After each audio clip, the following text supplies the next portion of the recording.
Have you ever felt stuck, uninspired, or constantly drained? Sometimes it's not actually you, it's your environment that's holding you back. Today, we'll be exploring the telltale signs that your surroundings might actually be limiting your growth and how you can take steps to create an environment that helps you thrive. I'm Harrison, and this is the Growth Voyage podcast.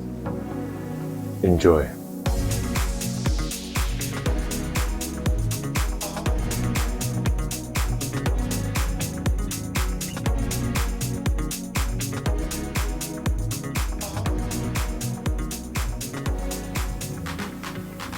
First of all, I think it is super important to reflect on the fact that our environment shapes so much of our behavior, of our mindset, and our energy, not just in the present moment, but also looking back to the past as well. What did your parents or people at school, what did they tell you? What belief did they imprint on your mind that has influenced the way you act? I appreciate you can go very deep into this. I recommend everyone to do some inner child work and really start to trace back what happened during your childhood. Some years, from the age of 0 to 5, for example, were actually so instrumental in our upbringing and really shaped our behavior in a very big way, but we don't actually know what happened. However, what we can do is we can explore this by looking at the years past that as well, and even in our teenage years, and even in the last couple years up to the present moment.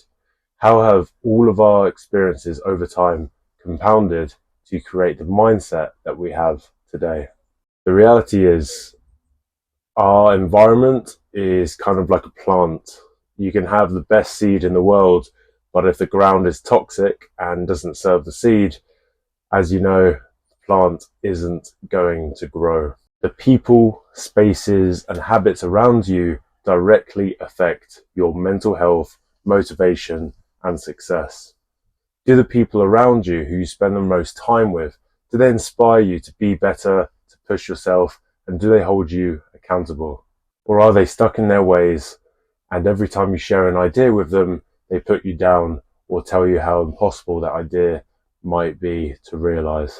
What I've noticed over time is that people are very quick to give their perspective on you, but most of the time, if not all the time, they're not actually giving great advice. A lot of the time, their perception of you is going to be a mirror of how they feel about themselves, right? If you're surrounded by people who aren't very happy about themselves, who complain all the time, who are angry all the time, that type of thing, guess what? That's going to become you as well. It is very, very difficult to deflect all of this negative energy.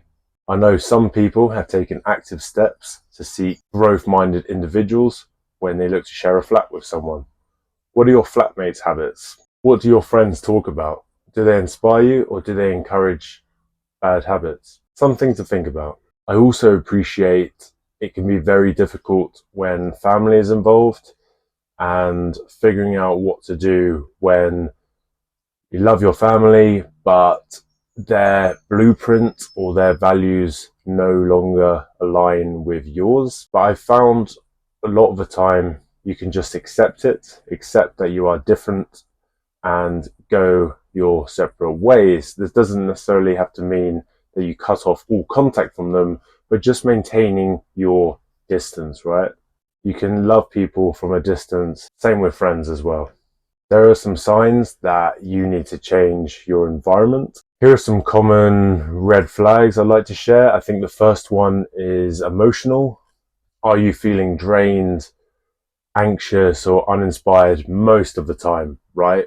These are human emotions, so it's not about ignoring them when they come up. And I feel as though speaking with people on the podcast, a large part of life is just accepting these emotions. But if you're feeling constantly drained every single day, something is not right there. If you dread going to work or you feel heavy walking into your home, that's a sign something needs to shift. Same as your friendship group as well.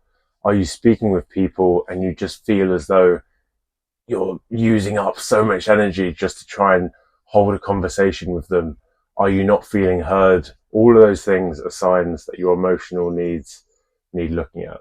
There are behavioral signs as well. For example, if you're stuck in bad habits or struggling to build good ones, that's often a sign that your environment needs changing. And this doesn't always have to involve people as well. If your space is cluttered, it can make quite a big difference. And I haven't realized this until recently. If your space is cluttered or chaotic, it might be making it harder to focus or to just feel calm. The relational signs also tie in with the emotional signs as well, right? Toxic relationships or people who are constantly doubting you can sap your confidence and keep you stuck. Progress signs as well. If you're simply no longer growing or you feel stuck in the same routine, I think if you've outgrown your space, your job, your circle of friends, I think it is time to just move on, move forward towards challenges that actually inspire you. Don't let people sort of keep you back. And on that subject, we can then start to think about, right, how do you actually change your environment? I appreciate for a lot of people, this can be quite difficult. Well, first of all, we've got to evaluate our current environment, right? Ask yourself what's working and what's holding you back. Start with just your immediate space, right? Your home, workspace. Is it cluttered? Does it reflect your goals and values? Start there. We can then start working backwards, right? How do you actually feel when you've met up with that friend? How do you actually feel when you discuss your goals with this family member?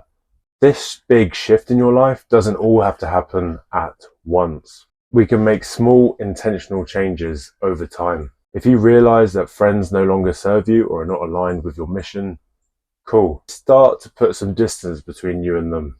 Start addressing the relationships that don't serve you, right? Limit time with fucking negative people and seek out supportive, inspiring individuals. It is crazy how much this difference can make.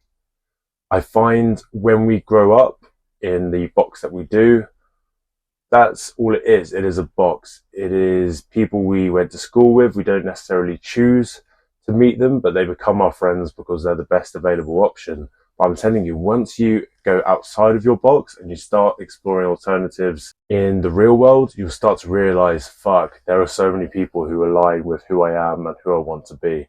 You just got to go out there and find them. I think it is also necessary to be brave and take bold steps. Sometimes changing your environment does mean a bigger move. Switching jobs, relocating, ending a relationship. These are big decisions. They can sometimes be very tough decisions, but can be life-changing. Often we don't take these steps because it is the fear of the unknown. We're used to that comfort. We're used to that lifestyle, but we know somewhere deep down that taking that leap could potentially lead to better results, but we've got to take that risk. We must also surround ourselves with resources that inspire us. Books, podcasts, communities aligned with our goals. I've spoken on the podcast with a couple of guests right now about mentors and that type of thing. I remember Aaron in our episode mentioned that you don't even have to have met a mentor. Just start reading these self-help books. Start opening your mind to the world around us. Start learning from people who have gone on the path you have. I find joining a sports club locally is a great way to start changing your environment, right? For me, it was Brazilian Jiu-Jitsu. As soon as I joined that gym, I was like, wow, I really resonate with these people. This is where I belong. Chances are, if you're feeling a bit lost at the moment and you don't feel as though you have people who can really appreciate you and listen to you, it's because you're just surrounded by the wrong people. Simple as that. Go out, find something you're passionate about, and find people who share that passion as well. Just some closing thoughts then. Your environment is so powerful. Recognize the signs, make small changes, and don't be afraid to take bold steps when needed. I will be diving into this in a later episode for sure. Taking that unknown step, being uncomfortable is so important. Also happy to dive into this further. So if you do fancy a chat, let me know. My DMs are always open.